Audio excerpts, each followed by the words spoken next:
kind of aided or helped JJ in his preparations for this rematch? I think the main thing is, so we obviously post a lot of videos and content. We have our Sidemen Sundays every Sunday. So our whole thing there was basically showing the support to allow him to go to Vegas for a month and train and not be distracted by us or any other content he had to produce. So we made a whole kind of scheduled plan prior in advance for August and September to cover him. So we are now done videos until mid-November. So he hasn't got to worry about YouTube or videos until next week at this point, I guess, or 2 weeks' time.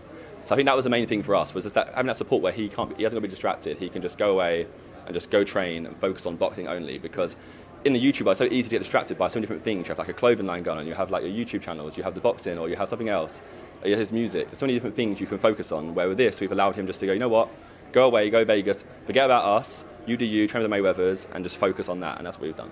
You say train at the Mayweathers. How crazy is it to say that? I know. Every year, so I've been doing this for 11 years, and I met JJ 8 years ago, or 9 years ago. And every year, it's these new surprises of just new things happening, and it's hard to take in because it just becomes so normal for you. But then you also you take step backs occasionally, think how crazy this is, guys. So we had a different experience. Sometimes we have different nights out, and we'll sit there together as a group. It's like a hangover moment on top of a rooftop and be like, guys, think how crazy this is right now. Look at the last year we just had. Look where we've been, look what we've done, who we've met, or the companies that we've worked with. It doesn't stop changing. But that's the great thing about this world. It's we're trying to continuously push boundaries and innovate in our field. And that's allowing us to do incredible things, and we just get shown so much support from our fan base and the rest of the world anyway. It's just great. I mean, when you guys created the Sidemen group, what was the initial? We'll wrap this up soon. But what was the initial aim or ambition of you all? I think it was an initial aim. It was simply we kind of it's kind of accidental. It's right place, right time. We had seen some other groups on the internet doing kind of gaming content together. And we didn't try and make a group and brand it. It was just, we was a group of friends, and naturally we branded it, and the internet took to us, and the brand got stronger and stronger from there. So then it was no plan. It's been planned since then, obviously, and now it's just whatever comes to us, we try and take it on. And obviously in KSI himself, what have you seen with regards to his preparations? How seriously is he taking this fight? I mean, he's training like a world champion, as far as I know anyway. He trains 2-3 times a day, every day. You've got a proper nutritionist, got a whole team around him. Apothic. Place, the world champion would have in place, he has that in place for him right now. And like I said, it's not a joke, it's a real boxing fight, professional boxing fight. And I know both Logan and JJ are people who always put their 100% into everything they do. And I know both of them will be training ridiculously hard. I mean, we all train, I've done similar training sessions to him, but he'll carry on going for 2-3 hours after that. Now, obviously, you guys and KSI, you have huge profiles. When the fight was initially announced, it had its critics from the boxing hardcore. I'm sure you know what I'm on about. Yeah. Do you understand those criticisms? No, of course, because especially in the boxing, I don't want to be the sports made a mockery of, and especially when you have a world champion title fight underneath on the undercard of this. We tackled that challenge many times in different instances where the mainstream world don't take YouTube seriously, and I hope, that's what I said, I hope that this fight is a professional fight and they both deliver. They both turn up and show that the skill set that they've learned. So I know that JJ has a very good boxing IQ at this point. He can box, and I know Logan will be the same. And I just hope that they deliver and show the boxing world, you know what, we should be taken seriously. We don't want to take a mockery of the sport. We want the sport to grow. We all love boxing as a group. Whenever boxing fights are on, we always watch them as a group.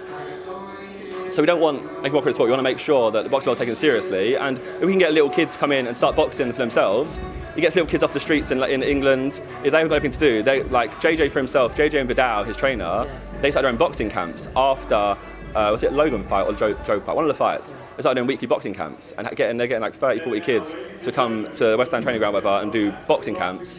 They're getting kids off the streets and doing boxing camps, which is great in my opinion. So that's what we're trying to do. We're just trying to do good things. And like I said, I don't want to make a mockery of the sport. We just want to make sure that it's taken seriously. I mean, both Eddie Hearn, Sky Sports, everybody involved with the fight have all said they want to try and keep some of this audience, retain it after the fight. How difficult do you think it's going to be to make sure, effectively, your fans do want to stay interested in boxing and continue to take an interest in the sport? I think it should be too hard. I feel like it's already happened. There's so many different people we meet on a daily basis. For example, me, Ethan and Toby went to Dubai 2 weeks ago. We stumbled across many kids who I started boxing training, I started even just getting fit. So I think the interest in boxing is there. It's just whether or not on that night they can enjoy the whole experience, enjoy the undercard. And I'm sure they'll stick around, especially if if Eddie carries on these plans of getting YouTubers in for future cards, even if they're on the undercard, if you keep it going, then they'll stick around. It's just, if it's a one-off thing and then never again, then you're going to get a less percentage like converted over. But if you carry on and put like the Jake and Gibb fight on an undercard at some point in the future, that can keep people on because they'll be like, that's the excitement. 3 months' time, I'll stick around, why not? So on Saturday night, how exactly do you see the fight playing out itself? That's the unknown. That's the one bit, like, we can all sit here and people say, oh, second round knockout, third round knockout. You just don't know, especially with no head guards and 10-ounce gloves. One mistake could be the end of your night. I've always said round 5 JJ, and that's what I'm going to stick with. I just think, everyone said it as well, I think Logan will come out strong. I think JJ will come out strong this time as well, but I think Logan has that advantage in those first 2 rounds, just that sheer like size, the reach, the power. And I think it's a case of hopefully JJ will show his boxing IQ and break that down, to survive that wave, and then break him down from there on. That's what I'm hoping. Another question I just wanted to ask you. Obviously, you guys have this huge media presence. You guys go walk outside and you'll be spotted straight away and instantly recognised. With regards to the media attention put onto this fight, yesterday I know JJ, he had a 4 days commitments worth of media. How has he kind of coped with that? Has it been draining on him, having effectively very similar questions thrown at him time and time again? I think JJ is someone who he's just used to it. He'll get, like, he can do crazy things. He can go on like music tour and still train. I don't think it will faze him at all. I think, if anything, it will just keep him more and more excited. He'll be looking forward to it more and more. I know already he's so excited. He's just itching to get in the ring and finally show the world what he can do and what he has learned. So I think last time he feels like he didn't show the world what he could do. I feel like he's a bit sloppy at times and like he started slow. So I think, like I said, he's just excited to get in the ring. So I think the media will just make him more excited. Obviously, also in the build-up, it's been more so on Logan Paul's side instead of JJ's. That he's kind of had a few words to say, kind of not words which I'm sure JJ's thrown back at him. What have you made of back and forth between the pair? I mean, back and forth sell fights. Like, I think in the boxing world especially, when there's a character, it helps sell a fight. When there's like the back and forths and there's banter on stage or anything like that, that all helps. Characters help sell fights. You want charisma in any industry, any sports. All the great footballers you look at, all the great boxers you look at, they're all great characters. And I think that's what this brings. It's 2 very charismatic guys who are on the internet and are huge stars, coming to the boxing world and showing, like, okay, look, this is how we do it. And hopefully, maybe some boxers out there, young boxers coming through, may go, you know what, like, that's how I need to be. I can't be someone in an interview who just talks like, oh, this is a great fight, yeah. Maybe they'll go in the future and go, you know what, I need to be out there and outspoken and look at Conor McGregor in MMA. So, great example there. What is JJ's ultimate ambition with boxing? You know what, I don't know. He's someone who just like, he'll go into music and he'll go into that. He'll go into YouTube, go into movies. He likes to dabble in everything he can do and try and prove. I think, but you know what it is. I know what it is. He wants to prove to the world, anyone who says he can't do something, that he can, and that's always what he goes for. So I think maybe this is a great motivation. Like the whole boxing world will say, yeah, like you're not a professional fighter, you can't do this. Maybe his motivation will be, I want to prove to you that I can. I think that's what it would be. Have you guys all been just surprised or taken aback at just how much interest has been generated from the fight? I'm not surprised at all. There's 2 global stars. Like Logan's massive, especially in America, and JJ's massive, especially in the UK. So it's like worlds colliding.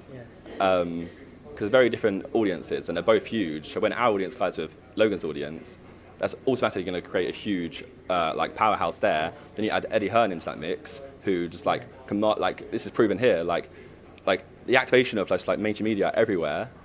Because anywhere Eddie Hearn goes, it's like media follows him. So you add all those powerhouses together and you're guaranteed. It's like instant success. What have you made of kind of a boxing media week, shall we say? I know you guys haven't been around for the events up until today. Yeah. What have you made from what you've seen over social media? It's like, we've done it ourselves. So the previous ones, we've run ourselves through our own events company. So it's just interesting to see like how proper events go. We didn't do no public workout. We didn't do the press conference here. I know, like I said, it's our first experience of an actual event here in a media week. But the fact that I'm just impressed by how much mainstream media attention has been getting. I've seen JD going around to like ESPN, TMZ, or even like Ethan doing interviews with like you guys, other people, and just the support online for that. Like even on like the Sky Sports YouTube channel, they're posting interviews and just seeing the sheer numbers that they're attracting. It's very impressive. I just want to shout out Ethan there as well for his time the other day. Yeah. Appreciate that, and I appreciate your time as well, Josh. I know you're going to be a busy man today and you've got to shoot off, and the press conference has started, so before KSI and Logan come on, I will let you shoot off. Once again, thank you for your time, and thanks for speaking to myself and Boxing Social. Perfect, thank you.